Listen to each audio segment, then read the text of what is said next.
உன்னை என் ஊனாகவும் முறையாகவும் எண்ணில் சிரம் தாழ்ந்து பணிந்து வணங்கி என் நாவில் வந்து குடிகொள்ள வாரா என அழைத்து இங்கு கூடியுள்ள அனைவருக்கும் சிறப்பு விருந்தினர் அவர்களுக்கும் தலைமை ஆசிரியர் அவர்களுக்கும் எனது முத்தானதற்கன் வணக்கம் என்று சொல்லி எனது உரைக்கு நுழைகிறேன். இன்று நான் சுதந்திர தினத்தை பற்றி உங்கள் முன் பேச வந்துள்ளேன்.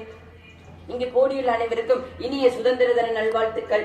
அகிம்சை வழியில் காந்தியும் ஆயுதமேந்தி நேதாஜியும் எழுதுகோள் கொண்டு பாரதியும் வீரமங்கையாய் வேலு நாச்சியாரும் கப்பம் கட்ட மறுத்த கட்டபொம்மனும் கப்பலோட்டிய வாவூசியும் கொடி ஏந்திய குமரனாலும் தான் நமக்கு சுதந்திரம் கிடைத்தது. இந்த சுதந்திரம் நமக்கு எளிதாக கிடைத்து விடுவதில்லை. பல உயிர் தியாகத்தாலும் உதிரத்தாலும் கிடைத்தது. உரிமைகள் மறுக்கப்பட்டு உடைமைகள் நொறுக்கப்பட்டு வளங்கள் கொள்ளையாடப்பட்டு வாழ்க்கையில் மிச்சமின்றி ஏதும் இல்லாத போது பல உயிர் தியாகத்தால் நமக்கு சுதந்திரம் கிடைத்தது. என்று தனியும் இந்த சுதந்திர தாகம், என்று தனியும் இந்த சுதந்திர தாகம், என்று மடியும் எங்கள் அடிமையின் மோகம் என்ற பாரதியாரின் வாக்கிற்கிணங்க அந்நிய ஆதிக்கத்தில் அடிமைப்பட்டு இருந்த நாம் இன்று சுதந்திரமாக வாழ்வது தியாகிகள் பெற்று தந்த சுதந்திரத்தால் தான். இன்று நாம் 78வது சுதந்திர தினத்தை கொண்டாடுகின்றோம். இந்தியா என்ற திருநாடு 1947ஆம் ஆண்டு ஆகஸ்ட் 15ஆம் தேதி சுதந்திரம் அடைந்தது.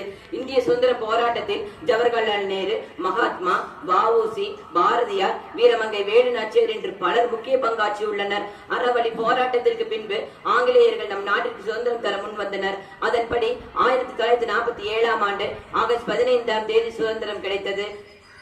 இன்று சுதந்திர தினமான இன்று டெல்லி செங்கோட்டையில் பிரதமர் அவர்கள் கொடியேற்றி உரையாற்றுவார்.